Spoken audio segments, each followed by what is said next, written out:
Hey! Tambala na! At eto na sila, ang nag-iisang masugid na tagahanga ni Nicole Yala. Chris Chuper! Kasama ang nag-iisang diehard fan ni Chris Chuper. Nicole Hiala! Dear Nicole and Chris. Dear Nicole and Chris. Dear Nicole and Chris. Dear Nicole and Chris. Magandang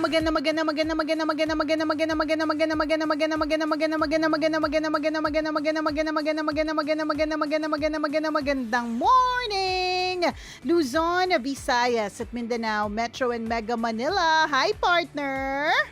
Ini-imagine ko ang itsura mo ngayon, partner, habang kausap kita. Ikaw ba yung tipong may naka-duster tapos karga mo yung anak mo tapos hawak yung dede mo kasi pinadedede mo siya? Well, that's a typical scenario. Typical na scenario yan sa akin dito, partner. Gets, tama yan. Pero ngayon hindi ganun ang eksena ko. Pero typical yan.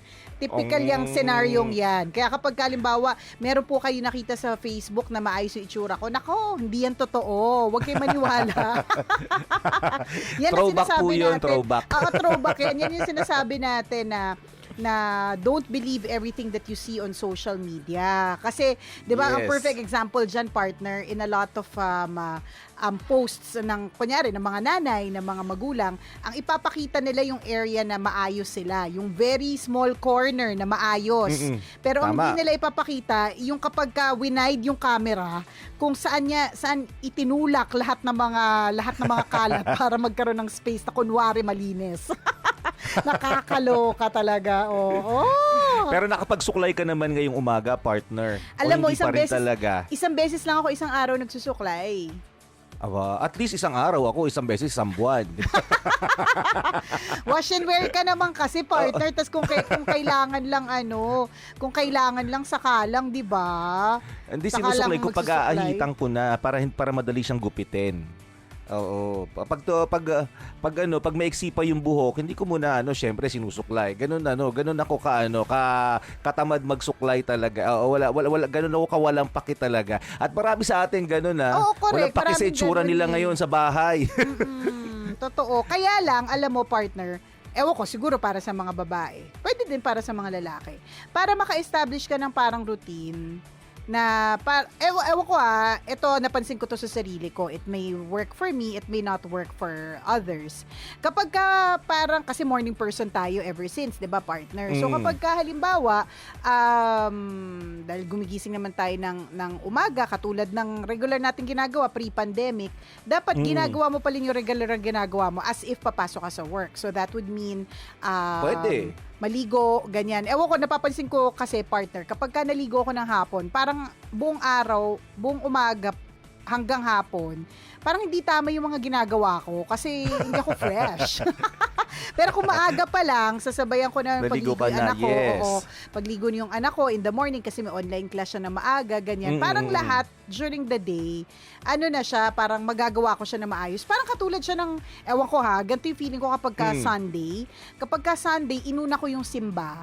Parang feeling ko mas marami ako ma-accomplish kung inuna ko yung simba ng umaga. Wow, syempre blessed Kesa yung parang hapon ko pa siya gagawin. Parang iba yung feeling. Pero that's me, diba? Iba-iba naman. Alam mo naman, minsan pa banal kahit hindi naman bagay.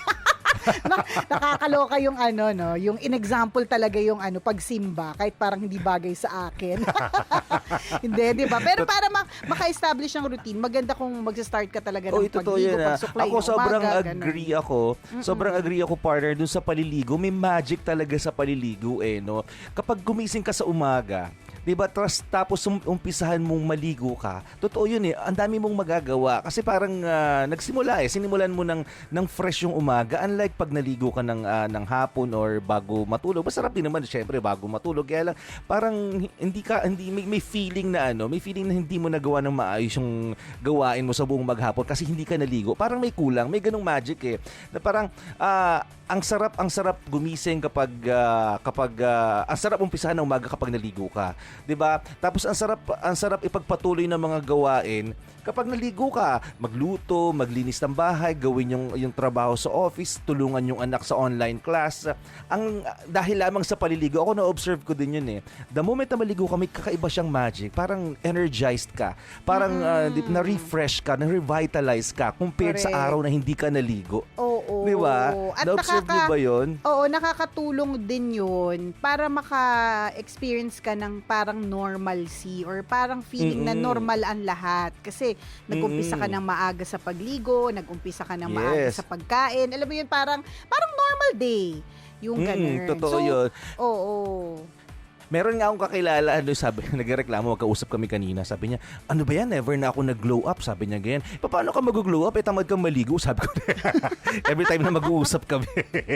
Every time na babae to, every time na mag-uusap kami, lagi niyang complain. Well, hindi ko na maayos sarili ko. Kasalanan ko, bakit hindi mo maayos sarili mo? Ano, alagay ako mag-aayos sa sarili mo. Di ba? Na every time nakausap ko siya, nag-usap kami via messenger. Pag nakita mo, laging gulong-gulo yung buhok, tapos sa akin nagreklamo, parang kasalanan kong pangit siya today. Mga ganun tipo. Wala din niya maasikaso yung sarili niya. Sabi ko, try mo. Maligo ka sa umaga, ayusin mo sarili mo, magbihis ka. Hindi naman totally mukhang panlakad o mukhang pang-opisina. Yung bisa mo lang yung sarili mo, di ba? Try to freshen up. And iba yung mararamdaman mo. You'll feel good about yourself. Malaking bagay yun. True, lalo at walang halong eklavo. Kaya importantatious kabisyo na establish a routine. Ilang beses ko na rin nabasa yan, yung establishing a routine para i-break yung anxiety. Nakakatulong yan.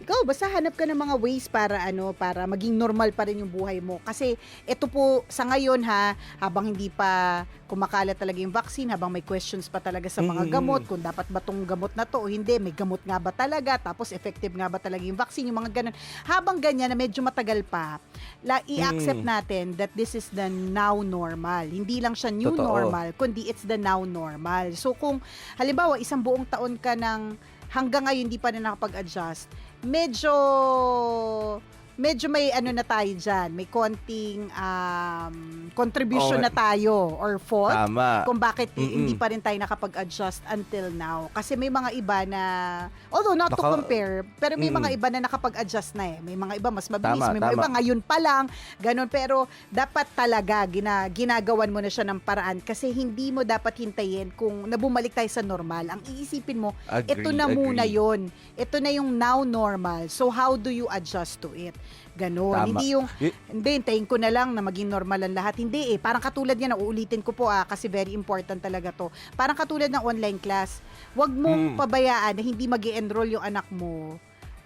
Bawa, this yung nakaraang school year, yung patapos na school year partner, hindi nag-enroll kasi parang feeling mo hindi effective. Sige, okay lang. Pero kung next year, halimbawa sa school na anak ko, partner, fully online pa rin next year eh. So kung next year, fully online pa rin, i-embrace mo na yun.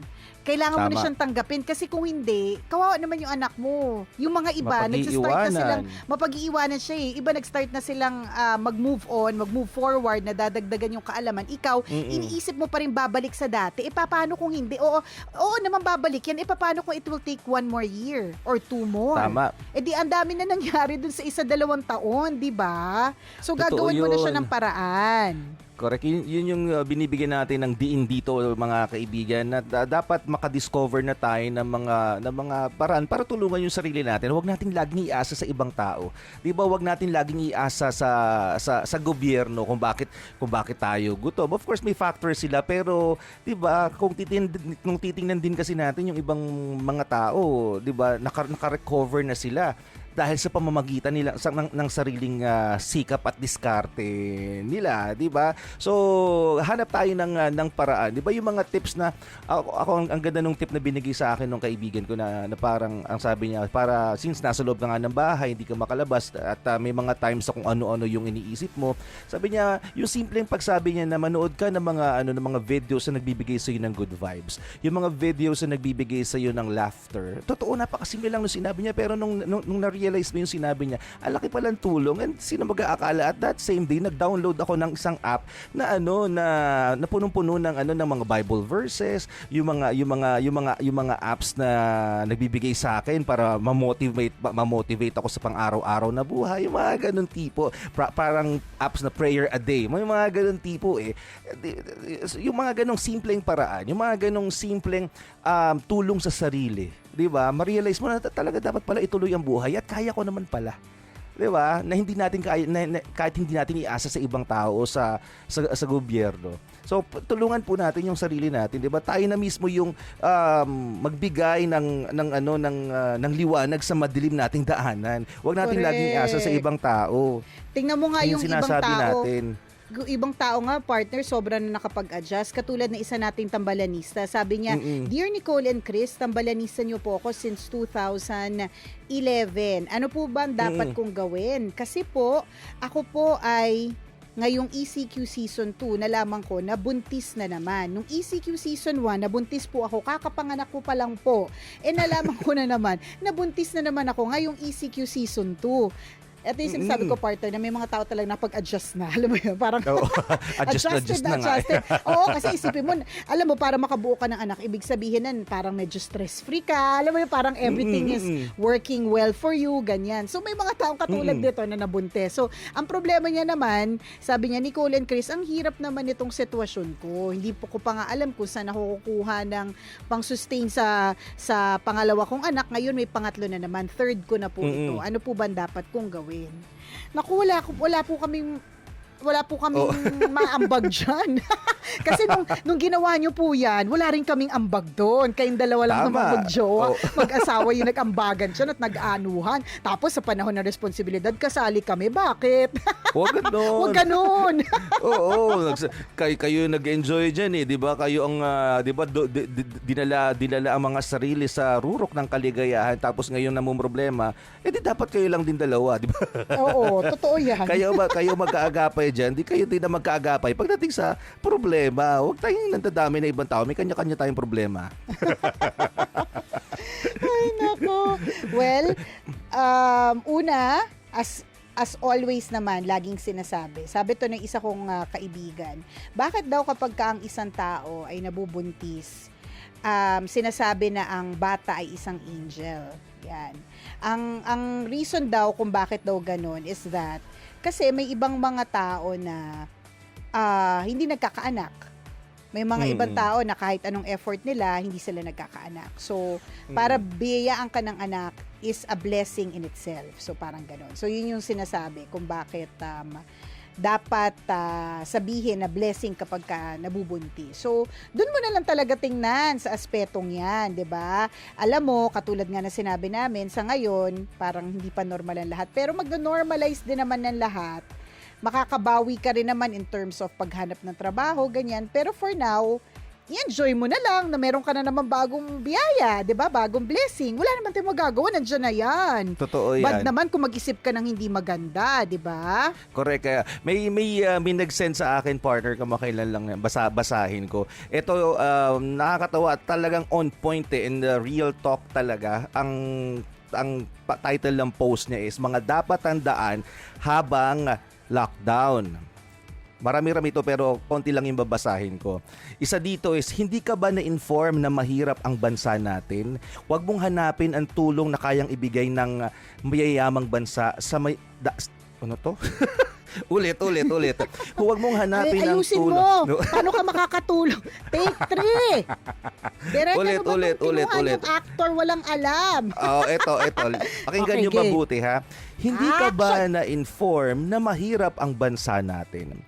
Huwag mong hanapin ang tulong na kayang ibigay ng mayayamang bansa sa mamamayan nila. Poor tayo, bes, sabi niya. Huwag kang mayamot sa rasyong bigas kung dati mo ng problema ang pambili ng bigas. Hindi kasalanan ng gobyerno kung madami kang anak. Lockdown ngayon, baka dagdagan mo pa. Konting tiis lang. Self-control, bes. Self-control. Huwag kasing kanin ng kanin. Huwag mong Oo, damihan. Tama. Di ba? Sobrang on point. Ito yung pinakamalala. Teka lang ha. Putol-putol kasi yung sined niya sa akin eh. Pero maganda.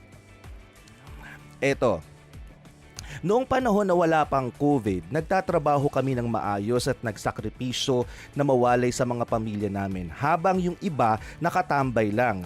Nung pinag-aaral kami, tinapos namin na pag-aaral namin, samantalang yung iba mas pinili ang maglaro o bumarkada. At huwag niyong sasabihin na kayo ang kawawa. Nagdesisyon kayo na mas piliin yung madaling daan, ang iasa sa iba at tsansa ang kinabukasan ninyo. Kaya huwag niyong sabihin kasalanan ng iba kung bakit maayos ang buhay nila ngayon kahit pandemic. Minsan sa buhay, kailangan mo ding tanggapin ang responsibilidad mo. Kaya hindi kami nakikialam sa gobyerno kasi hindi namin inaasa ang buhay namin sa mga politiko. At hindi nyo ba naisip, ang ibabagsak ng isang politiko ay ikaaangat ng isa na namang politiko? Ang tanong, may magbabago ba sa buhay mo? Di ba? On point, real talk. Totoo nga naman. So, yun sinasabi namin kanina pa na tayo din humanap ng paraan para makarecover, para makamove forward. Huwag na nating iasa sa iba. Tapos ngayon, kagaya niyan, di ba? Nabuntis, alam niyo naman sa sarili nyo na hindi nyo naman kayang buhayin yung anak ninyo. Noon pa kayo namumroblema, tapos dinagdagan nyo pa ng isa. So, mamumroblema na naman tayo pareho, di ba? Tapos may inis tayo, wala tayong natatanggap na ayuda. Pag-isipan ng mga bagay-bagay. Correct. Siyempre nakakainis din naman talaga, pero alam mo, sa madaling salita, mahirap kasing umasa lang eh. Parang sa pag-ibig, mahirap yung one way lang. Kailangan two way. So ibig sabihin, hindi ka niya pwedeng mahalin, kundi alam mo yun, parang kailangan nagmamahal ka din. Kung mahal ka niya, dapat nagmamahal ka din para magkaroon ng relationship o para maging maayos. So, ibig sabihin, talagang gagawa ka ng paraan. Tama. Ganun. Although sobrang ang daming argument nung nilabas itong post na to na kasalanan naman talaga ng medyo gobyerno. pro-government ba yan? Medyo yung datingan Hindi naman, pero parang hindi po namin opinion to, ha? Hindi po namin opinion. Binasa lang po namin. Post ito sa Facebook. Shinare lang. Correct. Ito po ay shared lamang. Huwag naman pong isipin na sa amin po yun. Kung nagtatanong kami kung ba't kami nagde-deny, duwag po kami sa bashing. Oo. Hindi pala duwag. Duwag is not the proper term. Tinatamad po kami. Oo, kasi madami talaga nang-aaway lagi kasi, sa Facebook. Ayaw namin ng ganun. Oo. Pero parang feeling ko medj inclined towards not blaming the government. So, you should do your part. So, and I think gano'n naman din talaga eh. Gagawa ka talaga ng way. Kasi in the end, sa dulo po, talagang ikaw din para sa sarili mo. Totoo yun eh. In the end, yung si Charles Darwin, yung kanya sinasabing survival of the fittest. Kasi in the end, you save your own ass, 'di ba? Sarili mo lang at nangyayari yan sa lahat ng pagkakataon. Tingnan mo kunyari sa isang opisina, nagkaturuan, nagkasisihan, 'di ba? Hindi ba't para ma-save mo yung sarili mo, ituturo mo din yung iba? Mga ganon. So, ibig sabihin, minsan, ang gagawin mo talaga para sa sarili mo na lang. Para sa sarili mo. And yung nangyayari ngayon, again, katulad ng sinabi namin ni partner, it's the now normal. Huwag mo na munang intayin yung oras na babalik tayo dun sa dati. Kasi hindi pa yung dumadating. So, adjust ka na kaagad ngayon. Adjust na. Ganun. Totoo. Diba? Isang comment nga dito na diin ganyan naman tayo pag hindi natin nagugustuhan yung pamamalakad, gusto natin patatalsikin lahat ng mga nakaupo sa gobyerno, tapos may pauupuin tayo. Ganoon na naman yung nangyari, may parang cycle na siya, parang ulit-ulit na yung proseso, pero ang huling tanong nga, may nagbago ba sa buhay mo? Diba? Kasi kung ikaw yung tipo ng taong asa sa iba, sa ayuda ng iba, wala namang masamang umasa. Pero, diba, dapat siguro matutunan din natin na tayo na mismo yung gumawa ng sariling sikap para sa sarili natin. Huwag tayong maging dependent sa ibang tao. Diba? Yun yung gusto nating bigyan ng punto dito. Correct, totoo yan. Kahit pa man hindi nangyari lahat ng ito, hindi naman natin pwedeng isisi lang sa gobyerno ang lahat, 'di ba? Gagawa ka din ng paraan. Katulad ng lagi naman natin ginagawang paraan. Kaya lang siguro partner, kaya debatable 'yan. Kasi dati, lahat pwedeng lumabas. Kumbaga, mas madali lumaban kasi walang virus, walang kinatatakutan. Kumbaga, pwedeng dumiskarte ng kahit anong klase ng diskarte nang hindi natatakot. Ang problema lang kasi ngayon, gustuhin mo man, takot ka naman lumabas. Kaya gets ko din Kaya tama, debatable yan Parang, Oo, hindi mo daming naman- argument kaya- na ito. Oo. Oo, ang argument naman din talaga dyan, partner. Syempre, at this time where we cannot all go out, Mm-mm. hindi pa kami makalabas, di paano kami maghahanap ng paraan, di ba? Pero swerte din, in a way, ulitin namin, kasi may online. Yes. People were forced to embrace digitalization agad. 'Di ba? Dati parang ayaw pa natin maging digital, hindi pa natin yan ni-embrace, nakakainis, nakakatamad alamin, aralin, yung mga ganun.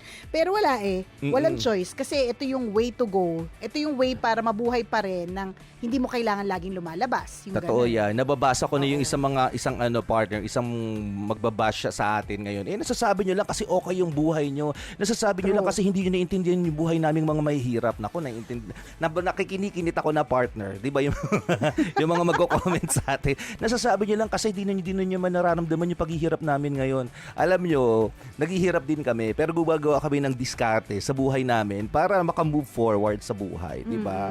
Lahat tayo, Totoo yan. tinamaan dito. Walang na-exempt dito, di ba? Pero marami tayong mga kakilala, marami tayong mga kaibigan, marami nakikinig ngayon na gumagawa ng diskarte para mabuhay sila, di ba? Na hindi lahat iniaasa sa ibang tao. True lalo at walang halong eklavo. So, ganun. Ganun na lang, kabisyo. Tama. Effort talaga tayo to do our best in the now normal. Yes, Yun laban na po lang, talaga. laban. Oo, laban lang at huwag mawawala ng pag-asa, ha? Yes. Maraming salamat. Naalala ko lang pala sinabi ni Tita Susan Vidal, yung ating speaker na isang araw, no? Na kapag ang pare ay nagsa-sign of nagbibigay ng blessing, 'di ba? Pag nagbibigay siya ng blessing, halimbawa sa isang misa, he always starts with the sign of the cross. Pag magbibigay ng blessing, 'di ba, sa ngalan ng Ama, ng Yes. Espiritu Santo. Kasi ang isang blessing ay hindi dumadating ng hindi wait lang. Mas maganda nung iba yung nag-explain Mas maganda yung pagkaka-explain ng speaker parang a blessing always comes with a cross. Yon, parang ganon. So it always starts with a cross or it comes with a cross. So isipin mo, itong pinagdadaanan natin ngayon, pandemya, pinagdadaanan mong hirap, krus yan. Pero sunod dyan, blessing. Yes. Yun. Sana na-explain ko yun ng tama. Basta yun na yun, Pwede. Oh, gets Huwag na mawawala mag-gets. ng pag-asa, ha? Huwag mawawala ng pag-asa. Yes. Okidoki. Maraming salamat sa pagtutok sa amin ngayong araw na ito. Muli ako po si Nicole Ayala, At ako naman si Kabyo King Chris Chuper. na nagpapaalala. Una, magdasal ka para mabuhay ka. Pangalawa, mag-face mask ka para mabuhay naman ang iba. Yun. Always your number one. SM Radio Station.